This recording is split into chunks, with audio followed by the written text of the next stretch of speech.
What happens when pilots start not showing up for work because they're so focused on paying the bills they can't fly the plane safely? That's going to lead to massive delays. We want people to be able to get home for Thanksgiving. We want people to be able to travel for business, to make this entire engine of commerce work. We want the aviation industry to work. It's not going to work unless the Democrats reopen the government. These guys are doing heroic things to make it work as well as it possibly can, but every single person that I talk to a word, they are worried that the delays are going to reach a point where it makes it very, very hard for the American people to fly. I don't think Americans should be afraid to fly because we've got great airline professionals who are keeping the safest aviation industry in the world afloat, but they're doing it with incredible stress. What I worry more about is that if you have, let's say, a pilot who's now missed 2 paychecks, who's now telling his kids that they can't do things that they'd like to do, who's now worried about feeding his family, maybe that guy doesn't show up to work, maybe goes and gets a different job. That means greater delays for the American people. I worry about the air traffic controller who now has missed 2 paychecks, who's got to pay his credit card bill or his mortgage, but can't pay both, and decides, you know what, this industry is not for me. The Secretary of Transportation made a great point in private. I'm going to steal it right now because we got to get people into the air traffic control industry. We had a shortage of 2,000 people.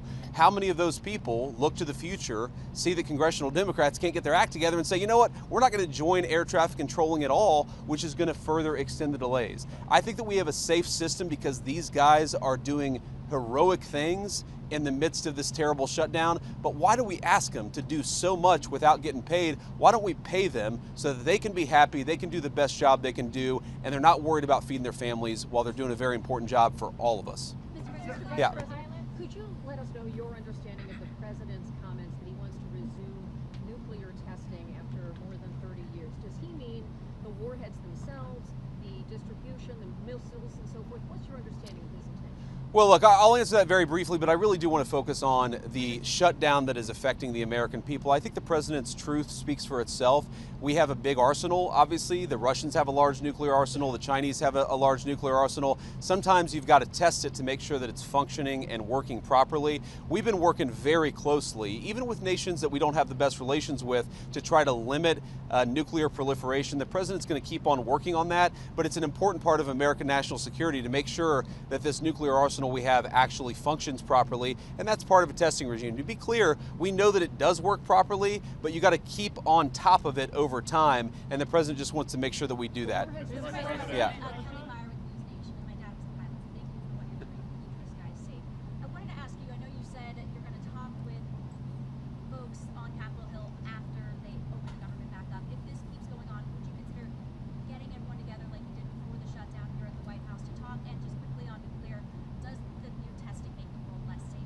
So I'm not going to answer, I've answered all the questions about nuclear testing that I'm going to answer. I want to talk about the government shutdown here, and I'd like to focus the questions there.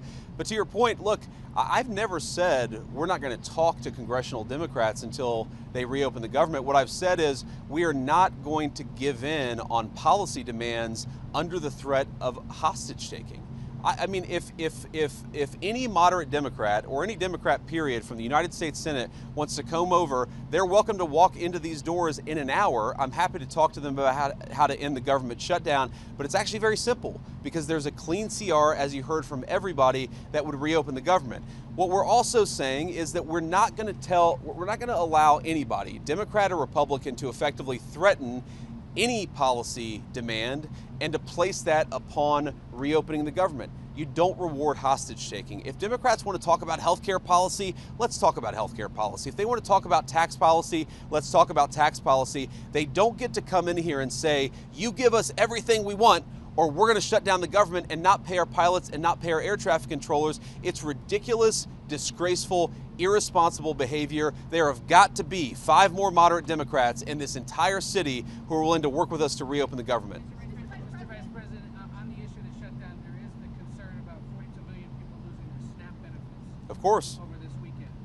The administration's moved a lot of money around to pay troops, to pay federal law enforcement, and is telling Congress it can't put money around to pay at least some of those benefits. Why not? Would there be some push perhaps in the next 48 hours to try to do that so Americans don't go hungry? Well, here's the problem. if you go back to previous government shutdowns, what has happened is that sometimes the president has tried to make the shutdown as painful as possible on the American people. I give the president of the United States great credit and the entire team for trying to make this as painless as possible. The Democrats are acting irresponsibly. He doesn't want the American people to suffer because of it. But look, right now, this government, this administration, we're like guys running around, with a leak in a damn wall, trying to plug it with bubble gum. And we plug one spot with bubble gum, and we plug another spot with bubble gum, and we plug another spot with bubble gum. Why don't the Democrats just stop this entire charade and reopen the government so that we don't have to try to make this thing work on a shoestring budget, which is what we're trying to do. The unfortunate reality, and we're starting to see this with our aviation industry, we're going to find out the hard way with SNAP benefits. The American people are already suffering, and the suffering is going to get a lot worse. Not because the President of the United States has failed to make the shutdown painless. He's tried to do everything that he can to make it as unpainless as possible. The reason that pain is coming and the reason it's building is because we're not passing the clean bill to reopen the government. It's a very easy thing to do. Thank you, Mr. Vice President. I'm Monica Page with Frontlines Turning Point USA. On the government shutdown, of course, we're approaching Thanksgiving, we're approaching the holidays. What could travel look like, if the Democrats don't open the government in time? So I'm going to let our great Secretary of Transportation answer this question. Look, it could be a disaster. It really could be, because at that point you're talking about people have missed 3 paychecks. They've missed 4 paychecks. How many of them are not going to show up for work? You take the TSA lines that are already too long, even right now, and say half of those people don't show up for work, not because they're not hard workers or good people, but because they've got to find a different job to feed their families. What happens when the security lines are not an hour long, but they're 4 hours long? What happens when pilots start not showing up for work because they're so focused on paying the bills, they can't fly the plane safely? That's going to lead to massive delays. We want people to be able to get home for Thanksgiving. We want people to be able to travel for business, to make this entire engine of commerce work. We want the aviation industry to work. It's not going to work unless the Democrats reopen the government. These guys are doing heroic things to make it work as well as it possibly can, but every single person that I talk to a word, they are worried that the delays are going to reach a point where it makes it very, very hard for the American people to fly. We don't want the American people's health insurance premiums to go up. We're very worried about this. The president's been talking about this since before we even took office, that we're inheriting a healthcare system that has suffered some real problems under the Biden administration. Because of that, you're seeing health insurance premiums skyrocket. Now, here is our very simple proposal to the Democrats. Let's sit down and come to a compromise and work it out. And you know what the Democrats' response to that is?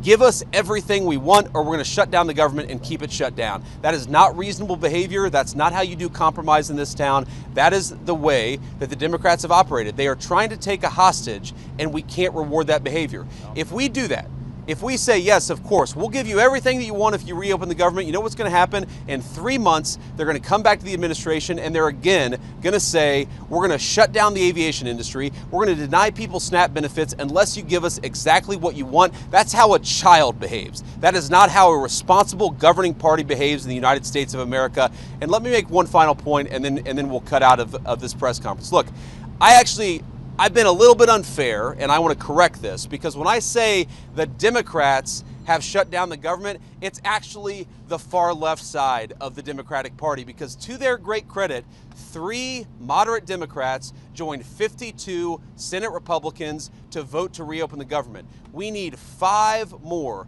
reasonable Democrats to put the American people first and reopen the government. That's all that we're asking. Let's talk about health care policy. Let's make sure that we ensure that Americans' health insurance premiums don't go up. We want that, and we're willing to work with people for it, but they've got to reopen the government first. Sean came from a background not that dissimilar from mine. Sean O'Brien came from a background not that dissimilar from mine. There are moms and dads who are fighting right now because they're worried about not being able to pay the credit card bill and the mortgage bill. There are parents who have to look their kids in the eye and say, you know what, we're not going to do football this year. We're not going to do basketball this year because I can't pay for it because the federal government is shut down and I'm not getting a paycheck.